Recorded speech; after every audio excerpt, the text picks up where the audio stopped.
of Cy and Elmer.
What would you do if you had been given just 5 minutes to leave a certain place or meet some terrible fate?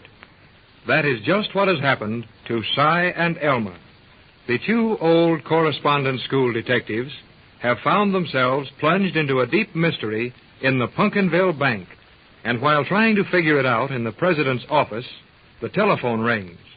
A voice threatens the lives of the hayseed, gumshoe experts if they do not leave the property and the case at once. Elmer has just dropped the phone and is turning to Cy as we look into the bank president's office. Cy, did you hear what that fellow said? How could I hear it, Elmer?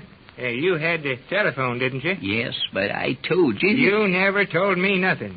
Nothing except that somebody on the other end of that line was going to do something awful to us if we didn't get out of the bank and leave this case. Well, sakes alive, ain't that enough? Yeah. How much you got to be told anyhow? Who was it talking? Well, of course, I was just a little mite nervous, but I could swear it sounded like that city slicker who locked us up in their safety deposit vault. Oh, how could it have been him?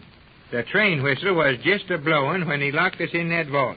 And then he run for his train. Yes, don't mean nothing. How do you know he took the train at all? Yeah, but after he robbed the bank, Elmer, he'd get out of town, Well, wouldn't he? for goodness sake, Cy, how do you know he robbed the bank? Well, I don't know. Maybe he called us up by long distance from some other town. Uh-huh. Then how did he know we would be in the president's office to answer the phone? Say, what are you asking me all of these questions for? Body'd think I robbed the darn bank. Well, Cy, I ain't accusing you yet. Huh? But the book says to leave no stone unturned. Well, I ain't no stone, and I don't need no turning. Hey, Elmer. What?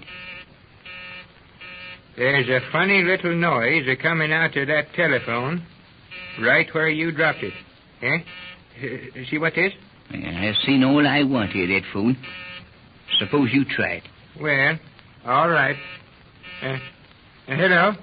I said, hello. Eh? What's that? Oh, well, you needn't be so snippy about it, young lady. What was it, Cy? That telephone gal wanted to know who the darn fool feller was that left the receiver off. I never told her, Elmer. Huh? No, I didn't want her to know how dumb my partner was. Why, dadgum, you rolling your eyes, Cy Perkins. If it wasn't for my brains, you wouldn't know enough to eat when you're hungry. Oh, quit fighting at me. Figure out what we're going to tell the sheriff. Now, looky here, Cy. We ain't going to tell him nothing. Huh? Even if Mr. Brown is president of this bank. He ain't got no right to bring in just a common, ordinary, everyday sheriff to spoil our clues for us. Elmer, they're coming now. Well, boys, here's the sheriff.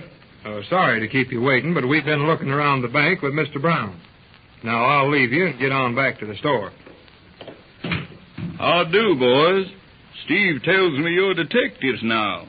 Seems to me that milking cows was your last job, or was it whittling in front of Steve's store? Say, our last job ain't got nothing to do with it. Bet your life it ain't. Bet your boots it ain't. Our job is detecting, Sheriff, and we don't aim to have our case spoiled by outsiders either. Yeah, that's about how it is, Sheriff. Well, now, there ain't no cause to get all head up about it.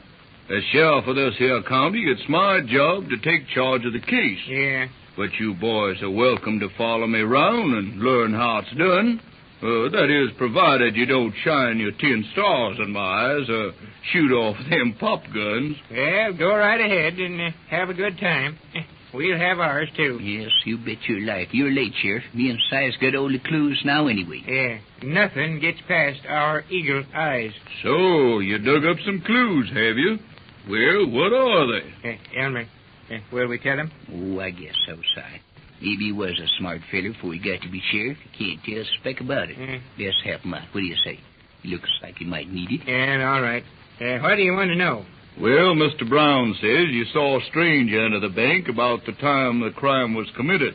What crime? Murdering the cashier and robbing the bank. Oh, how do you know he was murdered? Yes, he's gone now, ain't he? And murdered men don't walk much, do they? And Mr. Brown says nothing was took out of the bank.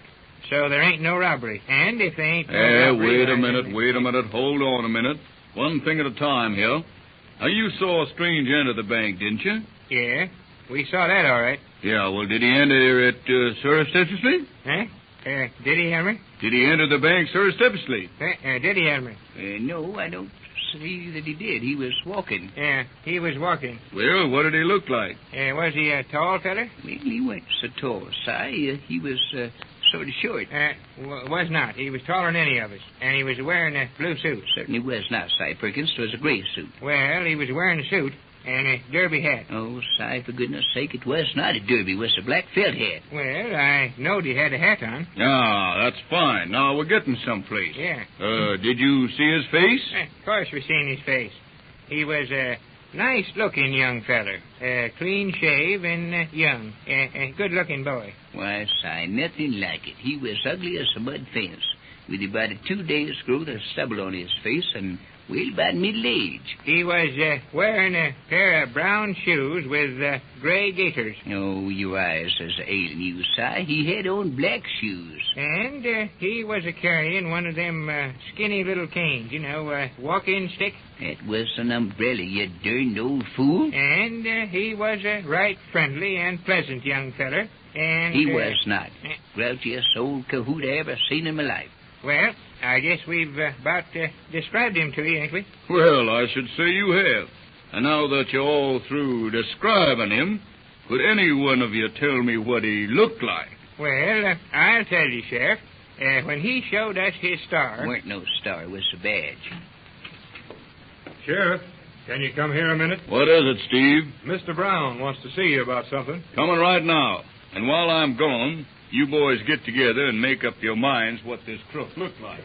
And what do you think of the sheriff by now, Elmer? Si Perkins, I'd rather shake hands with a rattlesnake than to have that feller send me one little measly postcard. And I'm glad we agree on that.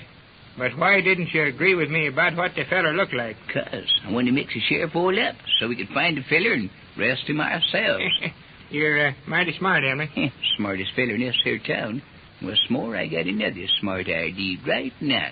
I bet it means trouble for me, then. Well, don't. Well, what is it? Well, now listen.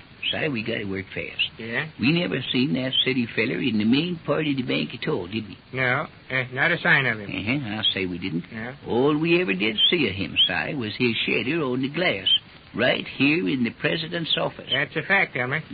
And our chances for finding clues about him is better right here in this little room, right here in this president's office, than out in the main part of the bank. And what can we do now? Start looking for clues. You darn old fool. I've been talking clues to you for the last hour. Yeah? And what's more, look sharp, so Mr. Brown, the sheriff, don't catch us. Well, we could look in all the drawers of the desk. See, now, careful. Don't leave none of your fingerprints on anything you touch, remember? How can I help it? Well, our detecting book says to always wear gloves when touching anything at the scene of the crime. Elmer Peabody, you know I ain't got no gloves. Yeah, that's right. Well, wrap your bandana around your handy. All right, good idea. Yeah, here we go. Now, look here, Si. I look on the floor and in the wastebasket.